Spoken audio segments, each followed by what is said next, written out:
Shalom, Bapak Ibu, saudara-saudara yang diberkati oleh Tuhan. Sebelum kita merenungkan kebenaran firman Tuhan, mari kita bersekutu di dalam doa. Bapa kami yang di surga, terima kasih. Kami bersyukur karena kasih dan kemurahan Tuhan boleh mengizinkan kami sampai pada saat ini untuk belajar dan merenungkan kebenaran firman Tuhan. Biarlah kuasai hati dan pikiran kami dengan Roh-Mu yang kudus ya Tuhan, agar kami boleh mengerti arti dari kebenaran firman-Mu. Dalam nama Yesus kami berdoa dan mengucap syukur kepada Tuhan. Amin. Bapak Ibu yang diberkati oleh Tuhan, firman Tuhan menyapa kita pada saat ini dari Yehezkiel pasal 33. Ayatnya yang ke-7 sampai ayatnya yang ke-11. Yehezkiel pasal 33 ayat 7 sampai ayatnya yang ke-11.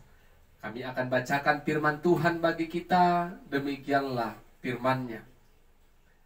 Dan engkau anak manusia, aku menetapkan engkau menjadi penjaga bagi kaum Israel. Bila mana engkau mendengar sesuatu firman daripadaku, peringatkanlah mereka demi namaku. Kalau aku berfirman kepada orang jahat, hai orang jahat, engkau pasti mati, dan engkau tidak berkata apa-apa untuk memperingatkan orang jahat itu supaya bertobat dari hidupnya, orang jahat itu akan mati dalam kesalahannya. Tetapi aku akan menuntut pertanggungan jawab atas nyawanya daripadamu. Tetapi jikalau engkau memperingatkan orang jahat itu supaya ia bertobat dari hidupnya, tetapi ia tidak mau bertobat, ia akan mati dalam kesalahannya. Tetapi engkau telah menyelamatkan nyawamu. Dan engkau anak manusia, katakanlah kepada kaum Israel, kamu berkata begini, pelanggaran kami dan dosa kami sudah tertanggung atas kami, dan karena itu kami hancur. Bagaimanakah kami dapat tetap hidup?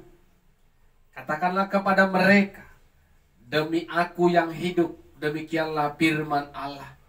Aku tidak berkenan kepada kematian orang fasik, melainkan aku berkenan kepada pertobatan orang fasik dari kelakuannya supaya ia hidup.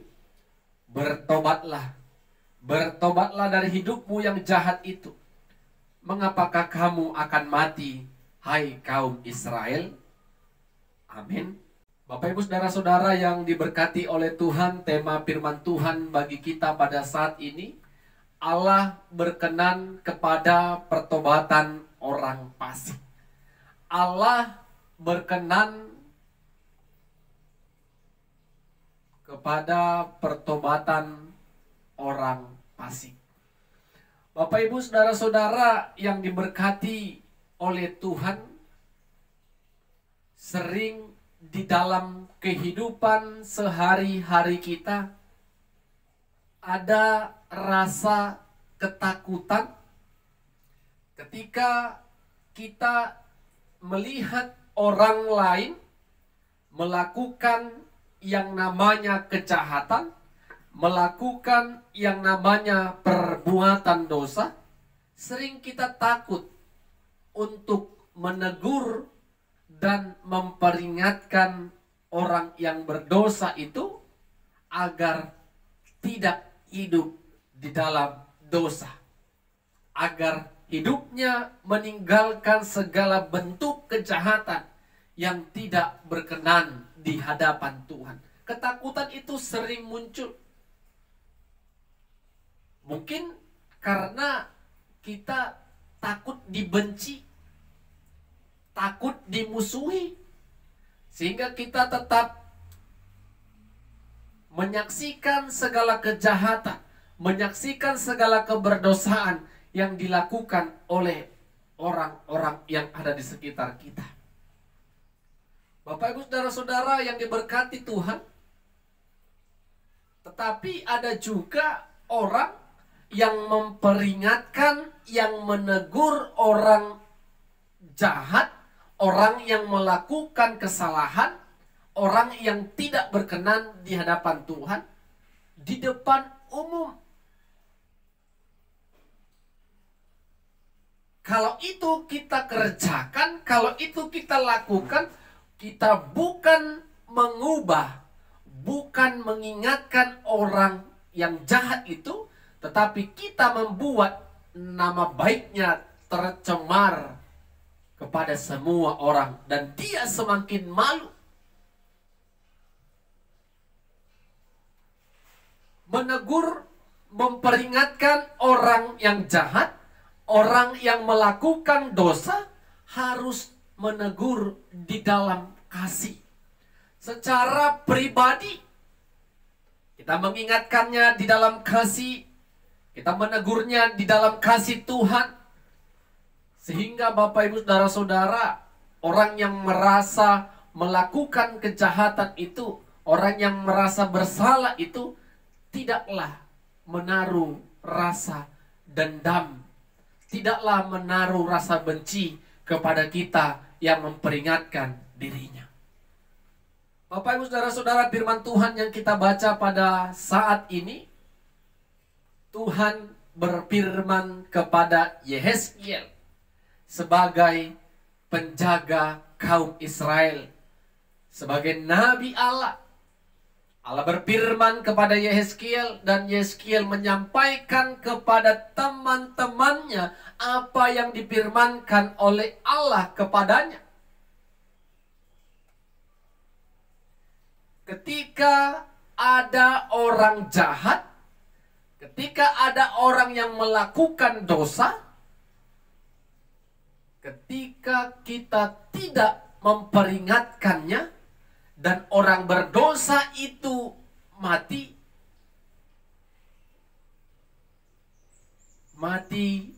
di dalam kesalahannya.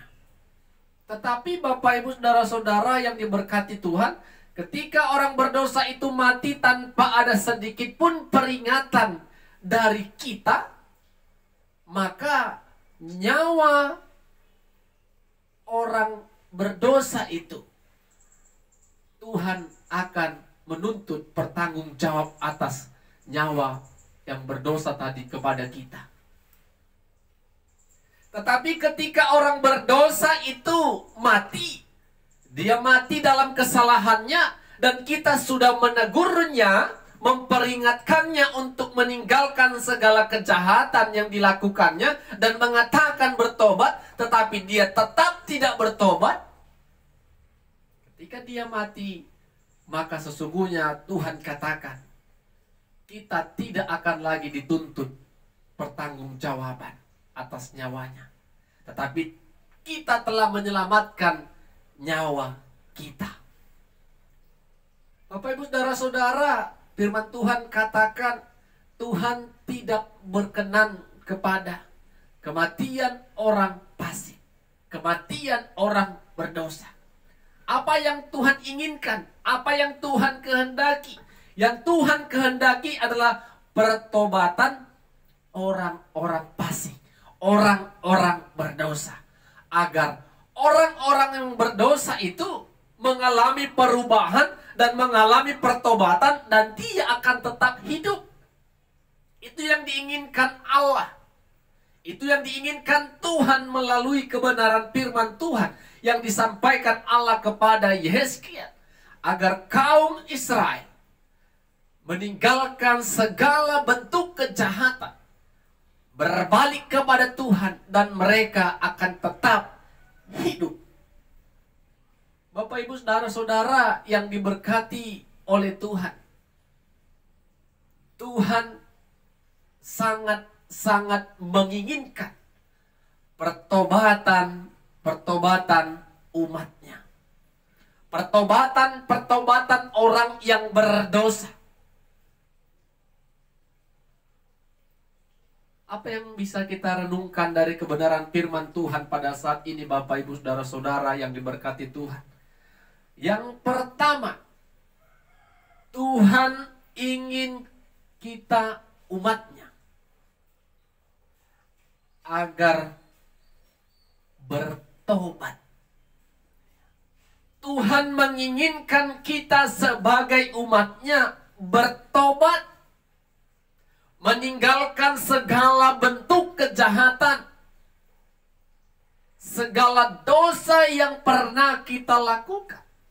Tuhan menantikan, Tuhan menginginkan, Tuhan berkenan kepada pertobatan kita. Sebagai umat Tuhan, sebagai orang percaya, Bapak Ibu Saudara-saudara, sering kita hidup di dalam dosa. Tetapi Tuhan merindukan setiap kita yang hidup dalam dosa datang kepadanya dan bertobat. Yang kedua, Bapak Ibu Saudara-saudara, kesalahan atau dosa yang dilakukan oleh orang lain, kita harus dapat memperingatkan mereka. Tetapi ingat, kita jangan masuk ke ranah penghakiman. Kita hanya sekedar mengingatkan, bertobatlah, tinggalkanlah hal yang tidak baik, beralihlah kepada Tuhan, lakukanlah perintah dan kehendak Tuhan. Hati-hati, jangan terjerumus kepada penghakiman yang membuat orang yang berdosa itu semakin bersalah dan terus bersalah. Kita harus mengingatkan mereka dan jangan membiarkan mereka. Mengingatkan di dalam kasih Tuhan. Bagaimana mengingatkan di dalam kasih Tuhan? Jangan pernah menceritakan dosa yang diperbuatnya, kejahatan yang diperbuatnya di depan banyak orang. Tetapi panggil dia dalam kasih Tuhan. Gumulkan dia, doakan dia. Sehingga Bapak Ibu Saudara-saudara yang diberkati Tuhan, kita tidak takut, kita tidak kompromi dengan yang namanya kejahatan atau dosa. Yang ketiga, Bapak Ibu Saudara-saudara, ketika kita sudah menegur orang yang jahat, orang yang berdosa, tugas kita selesai. Karena Tuhan menginginkan orang percaya untuk menjadi berkat, untuk menyatakan kebenaran, untuk menyatakan kebaikan kepada sesama, kepada semua orang. Mau dia tidak mengindahkan, mau dia tidak peduli akan peringatan kita, itu bukan urusan kita. Yang penting sebagai orang percaya kita sudah melaksanakan tugas yang Tuhan berikan kepada kita saat ini. Yang salah, yang tidak benar, yang jahat, kita harus berani menegurnya di dalam kasih. Jadi Bapak Ibu Saudara-saudara yang diberkati oleh Tuhan, jangan kita merasa bangga, bahagia, kita hidup benar, orang di sekitar kita tidak benar, dan mereka terus hidup dalam ketidakbenaran. Tetapi bahagialah, bersukacitalah ketika kita berani menyatakan, memperingatkan orang yang bersalah. Dan orang yang bersalah itu kita sama-sama berdoa dan bergumul, roh Tuhan menolongnya agar kembali kepada Tuhan, melakukan ketetapan dan kehendak Tuhan. Amin. Kita berdoa. Terima kasih buat firman-Mu ya Tuhan. Kami bersyukur firman-Mu mengingatkan kami agar kami tetap hidup dalam kebenaran dan kehendak Tuhan. Ajari kami Tuhan untuk memiliki keberanian memperingatkan, menegur setiap kejahatan atau kesalahan orang lain, menegur di dalam kasih Tuhan. Karena itulah yang Tuhan inginkan. Bukan kematian, tetapi pertobatan orang-orang berdosa. Kami bersyukur Tuhan, karena kasih-Mu boleh mengizinkan kami untuk mendengarkan firman-Mu. Dengan kasih-Mu jugalah Engkau akan memampukan kami untuk melakukan kebenaran firman Tuhan, agar kami berani untuk menegur orang, agar mereka meninggalkan segala kejahatan dan bertobat untuk melakukan kehendak Tuhan. Dalam nama Yesus kami berdoa dan bersyukur kepadamu. Amin. Shalom. Tuhan Yesus memberkati kita semua.